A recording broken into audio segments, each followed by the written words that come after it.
Decide where you want to mount your RemoCam. Hold the bracket in position and mark where the 2 screws will go. Drill 2 holes into the wall big enough for the anchors to fit in. Next, hammer the anchors into the holes.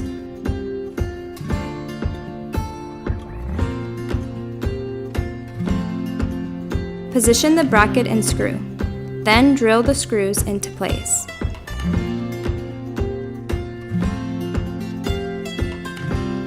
Once the bracket is securely positioned, you can secure your camera.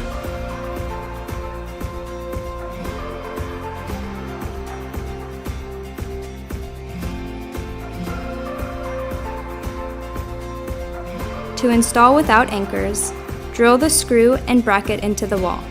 Then mount your camera.